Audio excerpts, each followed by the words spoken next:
Kalala Omotunde, notre spécialiste des humanités classiques africaines, qui très prochainement organisera une conférence sur l'intelligence de nos enfants, puisqu'apparemment tous nos enfants sont intelligents. Effectivement, donc c'est-à-dire ce samedi, donc le samedi 21, après-midi, de 14h à 19h, on invite vraiment toutes les familles à venir partager avec nous cet après-midi de lancement de l'Institut d'Histoire à Nijar. Et le thème que j'ai choisi, c'est tous nos enfants sont intelligents, pourquoi, comment ? Parce que, vous savez, la nature ne sait pas dupliquer les intelligences. Il ne faut pas chercher dans un enfant l'intelligence de son voisin. Mais tous les enfants sont intelligents. Et vous voyez, moi, il m'arrive des choses, notamment dernièrement, j'ai pris un petit garçon, je lui ai dit, mon prince, viens, on va faire des exercices mathématiques. Je lui ai à peine dit ça que sa maman m'a dit, oula, attention, c'est un enfant déficient. Je fais les exercices avec l'enfant me donne les bonnes réponses en me chuchotant à l'oreille. Pourquoi il me chuchote à l'oreille? Pour ne pas que sa maman voie qu'il a les bonnes réponses, parce qu'il est quelque part rentré un peu dans le jeu. Vous voyez ce que je dis par là? Ça, c'est totalement surprenant. Bon, nous avons des spécialistes de la petite enfance et des spécialistes de la psychologie enfantine à Nijar. Et vous savez que des fois, il y a des gens qui viennent et qui me disent, Monsieur Omotunde, je suis dans un établissement d'enfants inadaptés.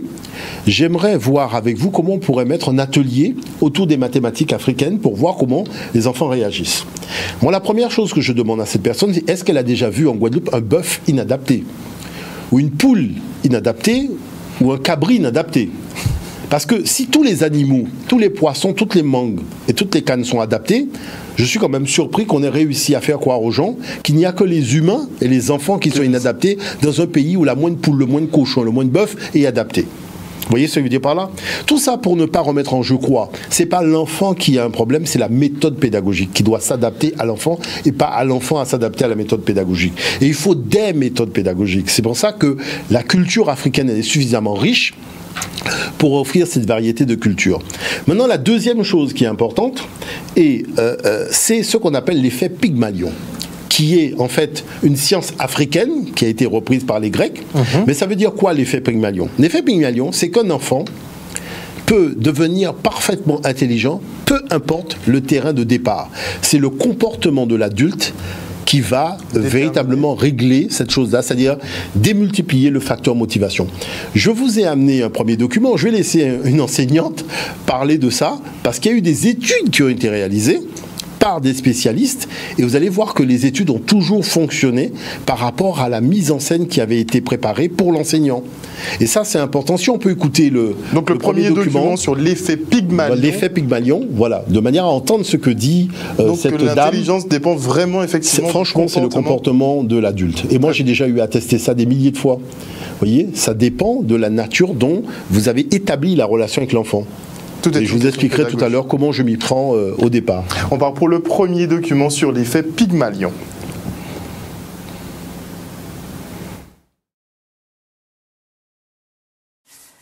Bonjour, c'est Valérie Stromanger du site aimer-enseigner-imonsite.com, site qui s'affiche juste à côté de moi.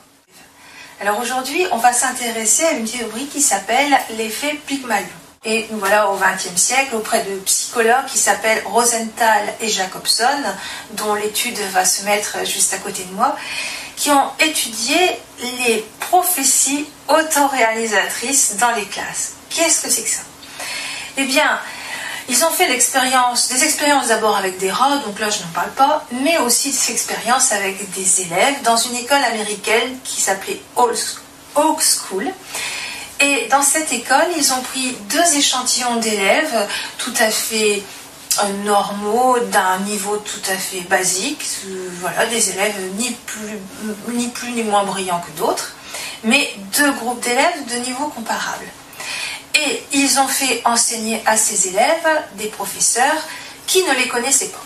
Mais avant qu'ils entrent dans les classes, ils ont dit aux professeurs, oh là là, vous avez de la chance. Vous êtes tombés dans une classe avec des élèves brillants, sympathiques, vraiment ils comprennent tout, ça va être très agréable pour vous. Et dans l'autre classe, ils ont dit, oh, tant pis, vous avez le même programme à faire, mais par contre, ce sont des élèves qui ont des difficultés, qui ne comprennent pas bien, etc. Pourtant, les élèves étaient de niveau comparable. Puis ils ont laissé les séquences d'enseignement se faire et ils ont testé les élèves. Et à leur grande surprise, ils se sont rendus compte que le groupe d'élèves qui avait été désigné comme brillant était devenu bien meilleur que le groupe d'élèves qui avait été désigné comme en difficulté. Donc en fait, ce que pensait l'enseignant de la classe avant d'entrer en classe avait influé sur les résultats ultérieurs de la classe. Et ça, c'est quelque chose qui nous interroge énormément. Alors, comment ça se fait et comment c'est possible? Parce que les professeurs ont enseigné de la même façon et les mêmes cours. Oui et non. Oui, ils ont fait les mêmes exercices peut-être, mais quand on sait qu'on a des élèves brillants, on n'agit pas, on n'a pas les mêmes réactions subtiles, inconscientes que quand on sait qu'on a des élèves en difficulté. Quand un élève qu'on sait brillant se trompe, eh bien, on va lui expliquer rapidement, dire, allez, tu fais attention, tu sais, c'est pas bien grave, etc. Quand un élève qu'on sait en difficulté se trompe, on se dit, ah oui, c'est normal, il ne comprend pas grand-chose, etc. Si on a envie d'aller un petit peu plus loin que le cours, et puis de donner un petit bonus, on va y aller avec plaisir dans une classe brillante, puis dans une classe qu'on sait difficile, on va se dire, bon, on va déjà bien voir les choses basiques, et puis bon, pour le reste, tant pis. Eh bien, petit à petit, ça fait de la différence. Voilà. Alors, maintenant, en quoi ça nous concerne et qu'est-ce qu'on peut faire pour éviter cela, finalement? Éviter ces prophéties autoréalisatrices. Eh bien, la première chose que je voudrais donner comme conseil ou comme indication, c'est de s'interdire le jour de la pré-rentrée, d'aller avec sa liste d'élèves, voir le collègue de l'année précédente, dire au fait, qui sont ces élèves-là, duquel je veux me méfier, ou etc. Non, il faut donner une chance à ces élèves et ne pas les enfermer dans une étiquette. Il y a eu les vacances entre deux, ils ont peut-être évolué, on ne va pas enfermer un élève dans ce que pensait l'enseignant qu'il a eu l'année dernière. Il a sûrement évolué et il ne va peut-être pas agir de la même façon avec lui. Donnez-lui une chance. Et puis la deuxième chose, c'est qu'il faut absolument montrer aux élèves qu'on croit en eux. Que, bien sûr, ils peuvent avoir fait des erreurs, mais on agit sur l'erreur, ça ne fait pas d'eux des imbéciles. D'accord? Il faut croire en leur réussite. Et si l'élève sent qu'on croit en lui, qu'on croit en sa réussite, qu'on l'estime, eh bien il va y avoir un effet miroir.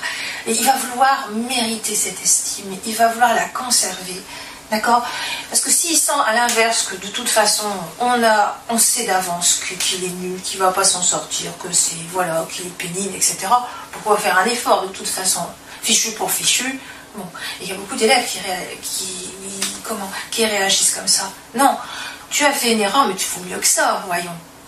Donc, à partir de là, eh bien, on peut construire quelque chose qui est positif et qui va vers la confiance et l'estime de lui-même de l'élève. Et ça, vraiment, c'est un cadeau qu'on lui fait et qui lui donne une chance. Voilà.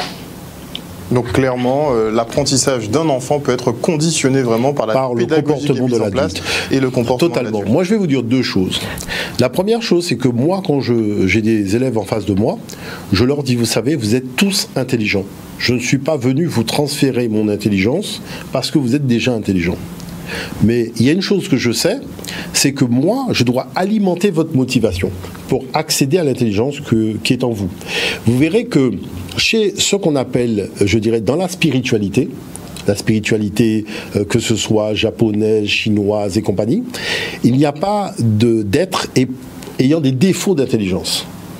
Il y a des natures d'intelligence différentes, mais il n'y a pas de défaut d'intelligence. Ça, c'est la première chose. La deuxième chose, c'est que quand un enfant est dans un processus d'apprentissage, l'erreur n'est pas une faute. Ça, c'est les Français qui ont instauré ça. Et je suis très content aujourd'hui qu'il y ait des individus européens qui ont scolarisé leurs enfants dans des pays du Sud et qui se rendent bien compte, dans certains pays, que la faute, l'erreur, ne fait pas partie des processus de sanction. Ça fait partie du processus d'apprentissage. Donc, moi, quand un enfant me dit que 2 et 2 font 5, mais je lui dis, mais c'est extraordinaire ce que tu dis, viens au tableau et fais-nous la démonstration. Pourquoi je vais lui bloquer tout de suite, dire, non, c'est faux, c'est pas bon, t'as pas appris ta leçon. Non, laisse cette intelligence, s'éveiller, venir devant ses camarades, il vient devant ses camarades, il fait sa démonstration, et puis à un moment, il se rend bien compte que ça ne fait pas 5. Il va me dire, ah, monsieur, je crois que je me suis trompé. Mais si je l'avais bloqué, comment il aurait fait pour être en dialogue avec lui-même ? voyez ce que je dis par là? L'erreur fait partie du processus d'apprentissage. On ne peut pas sanctionner un élève parce qu'il s'est trompé. Ça, pour moi, c'est du grand n'importe quoi. Parce que vous voyez bien que quand vous faites du sport, en athlétisme, avant de courir le 100 mètres en moins de 10 secondes, il y a beaucoup d'échecs. Vous devez apprendre... Hein, on a eu quand même des spécialistes en athlétisme ici. Ils savent le nombre d'erreurs qu'on peut faire pour atteindre la performance en 100 mètres. Mais toutes ces erreurs-là servent. C'est ce qu'on appelle l'expérience. À l'école, le gamin se trompe, mais c'est pas de l'expérience, c'est qu'il est bête. Mais qui a mis ça dans la tête des adultes? Vous voyez? Alors c'est pour ça que moi, justement, pour insister sur cela et inviter les parents à venir nous rejoindre ce samedi à Paul Madoz à 14h, je voudrais montrer un deuxième document. Parce que, vous voyez, quand on met un éléphant, un poisson et un singe, on dit que l'exercice consiste à grimper à un arbre, et que si l'éléphant n'arrive pas à grimper, on dit qu'il est débile, vous voyez bien que quand même... Il y a un problème. Il y a un problème. C'est pas au niveau, je dirais, ni du singe ni de l'éléphant. C'est que celui qui a élaboré un tel test, celui qui a une telle pensée, n'aime pas l'humanité. Vous voyez, il n'aime même pas l'intelligence. Parce que là, il y a un petit côté vicieux, quand même assez surprenant. C'est pour ça que c'est important de prendre le temps d'écouter ce que le frère il dit dans ce document, parce qu'il dit beaucoup de choses importantes. Albert Einstein once said, everybody's a genius, but if you judge a fish by its ability to climb a tree, it will live its whole life believing that it is stupid. Ladies and gentlemen of the jury, today on trial we have modern day schooling. Glad you could come. Not only does he make fish climb trees, but also makes them climb down and do a 10-mile run. Tell me, school, are you proud of the things you've done? Turning millions of people into robots, do you find that fun? Do you realize how many kids relate to that fish swimming upstream in class, never finding their gifts, thinking they are stupid, believing they are useless? Well, the time has come, no more excuses. I call school to the stand and accuse him of killing creativity, individuality, and being intellectually abusive. He's an ancient institution that has outlived his usage. So, Your Honor, this concludes my opening statement, and if I may present the evidence of my case, I will prove it. Proceed. Exhibit A. Here's a modern-day phone. Recognize it? Here's a phone from 150 years ago. Big difference, right? Stay with me. Here's a car from today, and here's a car from 150 years ago. Big difference, right? Well, get this. Here's a classroom of today, and here's a class we used 150 years ago. Now, ain't that a shame? In literally more than a century, nothing has changed. Yet you claim to prepare students for the future? But with evidence like that, I must ask, do you prepare students for the future or the past? I did a background check on you and let the record show that you were made to train people to work in factories, which explains why you put students in straight rows, nice and neat, tell them sit still, raise your hand if you want to speak, give them a short break to eat, and for 8 hours a day, tell them what to think. Oh, and make them compete to get an A letter which determines product quality, hence grade A of meat. I get it. Back then, times were different. We all have a past. I myself am no Gandhi. But today, we don't need to make robot zombies. The world has progressed. And now we need people who think creatively, innovatively, critically, independently, with the ability to connect. See, every scientist will tell you that no two brains are the same. And every parent with 2 or more children will confirm that claim. So please explain why you treat students like cookie cutter frames or snapback hats, giving them this one-size-fits-all crap. Watch your language. Sorry, Your Honor, but if a doctor prescribed the exact same medicine to all of his patients, the results will be tragic. So many people would get sick, yet when it comes to school, this is exactly what happens, this educational malpractice, where one teacher stands in front of 20 kids, each one having different strengths, different needs, different gifts, different dreams, and you teach the same thing the same way? That's horrific. Ladies and gentlemen, the defendant should not be acquitted. This may be one of the worst criminal offenses ever to be committed. And let's mention the way you treat your employees. Objection. Overruled. I want to hear this. It's a shame. I mean, teachers have the most important job on the planet, yet they're underpaid? No wonder so many students are short-changed. Let's be honest. Teachers should earn just as much as doctors, because a doctor can do heart surgery and save the life of a kid, but a great teacher can reach the heart of that kid and allow him to truly live. See, teachers are heroes that often get blamed, but they're not the problem. They work in a system without many options or rights. Curriculums are created by policymakers, most of which have never taught a day in their life. just obsessed with standardized tests. They think bubbling in a multiple choice question will determine success. That's outlandish. In fact, these tests are too crude to be used and should be abandoned, but don't take my word for it. Take Frederick J. Kelly, the man who invented standardized testing, who said, and I quote, "These tests are too crude to be used and should be abandoned." Ladies and gentlemen of the jury, if we continue down this road, the results will be lethal. I don't have much faith in school, but I do have faith in people. And if we can customize healthcare, cars, and Facebook pages, then it is our duty to do the same for education, to upgrade it, change it, do away with school spirit, because that's useless. Unless we're working to bring the spirit out of each and every student, that should be our task. No more Common Core. Instead, let's reach the core of every heart in every class. Sure, math is important, but no more than art or dance. Let's give every gift an equal chance. I know this sounds like a dream, but countries like Finland are doing impressive things. They have shorter school days. Teachers make a decent wage. Homework is non-existent, and they focus on collaboration instead of competition. But here's the kicker, boys and girls. Their educational system outperforms every other country in the world. Other places like Singapore are succeeding rapidly. Schools like Montessori, programs like Khan Academy, there is no single solution. But let's get moving, because while students may be 20% of our population, they are 100% of our future. So let's attend to their dreams, and there's no telling what we can achieve. This is a world in which I believe. A world where fish are no longer forced to climb trees. I'll rest my case.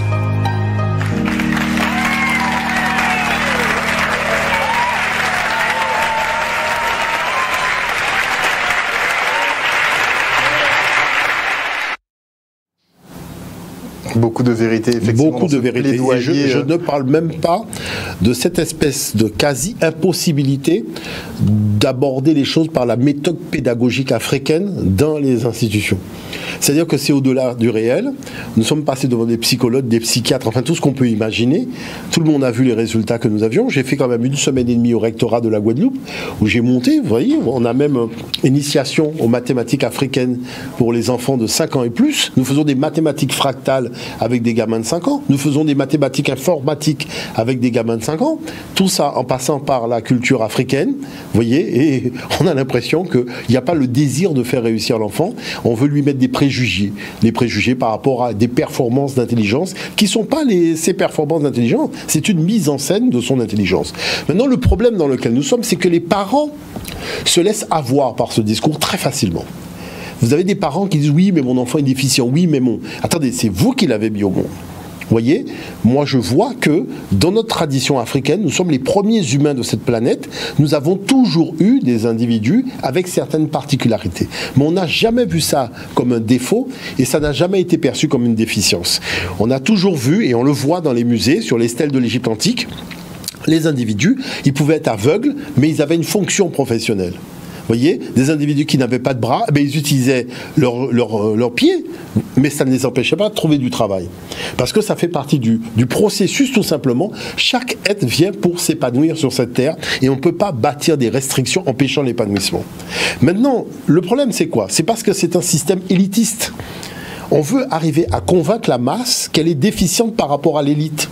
Et qui a fait le programme? C'est l'élite. Qui a fait les tests? C'est l'élite. C'est pas la masse qui fait le programme, qui choisit les thèmes, les questions qui sont posées, comment elles sont posées. C'est toujours l'élite qui imprime à la masse une espèce de truc un peu bizarre pour convaincre la masse qu'elle est incapable et qu'elle doit suivre. C'est comme ça que le système fonctionne, mais tout le monde a déjà bien compris.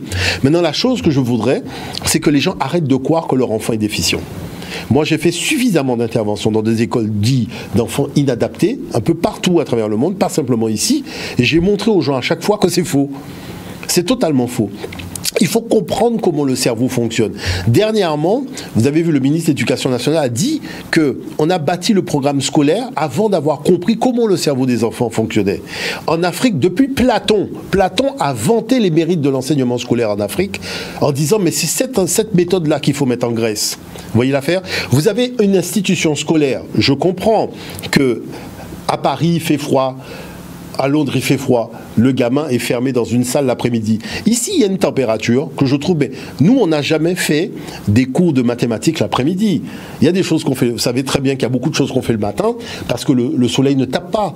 Donc l'après-midi vous aviez deux types d'exercices qui étaient conçus, notamment dans les traditions de l'Égypte antique et autres, parce que l'objectif c'était pas d'avoir un enfant intelligent, mais d'avoir un enfant épanoui. C'est pas la même chose. Moi j'ai eu des camarades de classe à Paris qui étaient intelligents mais pas épanouis. Est-ce que vous voyez l'affaire? Tandis que l'objectif c'était de faire des gens qui sont bien dans leur culture, bien dans leur peau, bien dans leur être. C'était ça. On ne doit pas déjà distinguer intelligence effectivement d'instruction. C'est-à-dire que la chose c'est qu'il y a la logique. Et la logique tout le monde l'a. Hein, il n'y a pas un côté où on distribue de la logique avec des gens qui n'en auraient. Tout le monde a de la logique. Vous voyez? Après, c'est des processus. Mais pourquoi vouloir... Moi, quand j'enseigne les mathématiques, j'enseigne plusieurs algorithmes. Je fais même des mathématiques sans chiffres. Vous avez des gamins, quand ils entendent mathématiques, ils ont déjà la main sur les yeux comme ça. Après, quand ils ouvrent, ils regardent le tableau, ils ne voient pas de chiffres. Alors qu'ils entendent des chiffres et compagnie, quand ils ouvrent les yeux, ils ne voient pas de chiffres. Donc, ils sont surpris. Ils disent, mais... Et quand je regarde les photos ou les films qu'on a fait, je vois que c'était eux, finalement, qui étaient le plus souvent au tableau. Ils sont le plus souvent au tableau, alors que c'est eux qui, en entrée de jeu, m'ont dit, vous savez, monsieur Omotunde, les mathématiques et moi, ça fait 25. Vous voyez ce que je veux dire par là? Donc il y a cela qui est important. Il faut faire rentrer cette culture. Vous voyez, nous, à l'Institut Anija, on a le manuel d'études des humanités classiques africaines. Parce que les humanités classiques, c'est ce qui donne du sens. Quand vous êtes chinois, c'est le fait de maîtriser les éléments, les fondements de la culture chinoise qui donne du sens à votre existence. Et je dirais que c'est normal que nous puissions connaître comment on définit l'art, qu'est-ce que le chant, qu'est-ce que l'intelligence, c'est quoi les mathématiques dans nos traditions. L'Afrique est le berceau des sciences mathématiques, mais quand on en parle dans le paradigme des autres. Vous voyez, c'est là où la première fois l'homme a chanté, mais quand on en parle, on parle dans le paradigme de l'autre. Qu'est-ce que c'est que chanter dans la tradition africaine? Vous voyez, ce sont des choses qu'on apprend et qui sont nos maîtres, ce qu'on appelle les Pythagore, Platon, Thalès, nos grands maîtres à nous. Qui sont les grands maîtres qui ont théorisé ces choses-là? Et puis, on a donc le manuel simplifié d'études des Médounétières, donc des hiéroglyphes, mais selon une méthode que j'ai mis au point, qui est la méthode Jodekam. Pourquoi Jodekam? Parce qu'il faut vocaliser à l'africaine les hiéroglyphes. Parce qu'on sait qu'aujourd'hui, c'est une science qui a été élaborée par l'Occident, donc qui a gardé une vocalisation qui est très éloignée, par exemple, du copte. Mais j'ai eu l'occasion de m'entretenir avec un monsieur qui est de tradition Akan et Annie, qui a écrit un ouvrage qu'il m'a envoyé, et en regardant cet ouvrage-là, monsieur Marceau, je me suis rendu compte que c'est extraordinaire comment on ne peut pas prendre tout, mais il y a une base qui permet de vocaliser.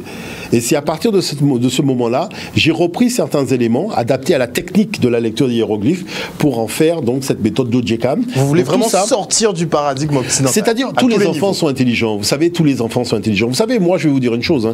Je suis passé un jour devant un établissement scolaire, j'ai vu un petit enfant blanc qui pleurait. Je lui demande, mais pourquoi tu pleures? Il me dit, parce que je viens d'avoir pour la première fois, il a eu son premier relevé de notes, c'était une école primaire, et en appréciation générale, c'était marqué élève nul. Je lui ai dit, mais qui t'a écrit ça? Il m'a dit, ben c'est la dame qui est là-bas, la responsable, la dame qui est là-bas. Donc j'ai été voir cette dame et j'ai dit, mais madame, excusez-moi, il y a une chose que je ne comprends pas. C'est la première fois de sa vie que cet enfant va à l'école. C'est le premier relevé de notes qu'il a de toute son existence et vous avez eu l'audace d'écrire élève nul. Mais vous êtes dangereuse. Est-ce que de le marquer? Mais totalement. C'est-à-dire qu'on ne peut pas avoir un impact psychologique aussi négatif sur un enfant qui est là pour acquérir du savoir auprès d'un adulte. Et l'adulte n'a même pas compris que l'erreur fait partie du processus d'apprentissage. C'est pour ça qu'il est là. Il est là parce qu'on sait qu'il va faire des erreurs. Donc si on le sanctionne en voulant tout de suite que... Mais attendez, il faut être quand même un peu sérieux.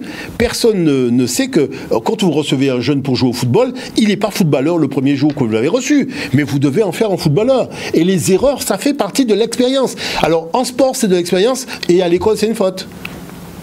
Vous voyez pas qu'il y a un problème dans cette façon de concevoir les choses? Il faut retirer justement le système de notation jusqu'à un certain âge, puisqu'apparemment... Personnellement, moi je suis contre le système de notation. Et puis il faut faire beaucoup plus de travaux collectifs. Vous voyez, il faut faire des travaux collectifs pour avoir tout simplement la capacité de nous comprendre et de créer les conditions de vivre ensemble. Maintenant, la notation, elle a un côté sanction, vous voyez, qui est problématique. Parce que l'enfant travaille pour avoir des notes, pas pour progresser dans son épanouissement. Et c'est ça le problème de fond. C'est-à-dire, on se retrouve à apprendre des choses pour mémoriser, pour avoir une bonne note, mais est-ce que ça correspond à un épanouissement? Tandis que quand on rentre, moi je ne note jamais, hein. J'ai des phrases, je dirais, qui sont nos phrases à nous, voyez, que je dis que l'enfant, ça crée ce facteur motivation, et finalement, il rentre dans le jeu. Est-ce que vous voyez l'affaire? Il rentre dans le jeu et tous les enfants travaillent. Parce que vous savez que quand j'ai, comme par exemple, 250 gamins dans un atelier mathématique et qu'il faut faire travailler 250 gamins, si vous n'avez pas la méthode africaine, je ne sais pas comment vous allez faire. Vous voyez ce que je dis par là? Parce que vous visez l'épanouissement de l'enfant. Et là, on est sur une autre sphère d'enseignement. On est sur quelque chose de totalement différent. Et puis, je vous dirai une chose en conclusion, quand même, qui est importante. Ma mère était institutrice. Ma mère, au 2e trimestre, parvenait toujours à faire lire tous les enfants qu'elle avait. Et je lui ai toujours dit, mais maman, comment tu arrives à faire tous ces enfants travailler? Elle me dit, la méthode de l'éducation nationale, je la commence au 2e trimestre, jamais au 1er. Au 1er, j'ai ma petite méthode guadeloupéenne. Et vous voyez que beaucoup d'enseignants qui sont à la retraite aujourd'hui, quand ils parlent de performances qu'ils ont eues avec leurs élèves. Mais regardez bien les méthodes qu'ils ont utilisées. Ce sont des méthodes où l'affection était au premier rang. C'est-à-dire qu'ils donnaient aux enfants le sentiment d'être aimés par l'enseignant. Et beaucoup d'enseignants m'ont dit ici que les enfants n'ont plus le sentiment d'être aimés. D'où l'espèce de déficience qu'il y a. Deuxièmement, on se met d'accord sur un objectif global, pas sur des objectifs individuels. Et troisièmement, elle respecte tout le monde.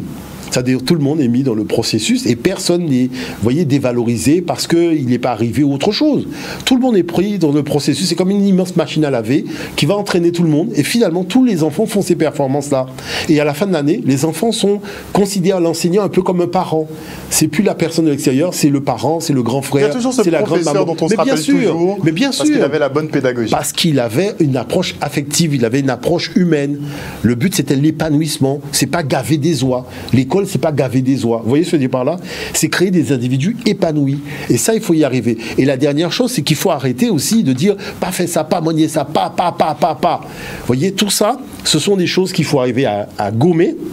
Parce que la positivité, ça permet de mieux comprendre. Hein, l'enfant comprend mieux ce qu'on attend de lui. Parce qu'on le lui dit par l'affirmative. J'aime beaucoup quand tu fais ça. Avec un grand sourire, l'enfant va naturellement rechercher le sourire et va faire toujours ce qu'on attend de lui.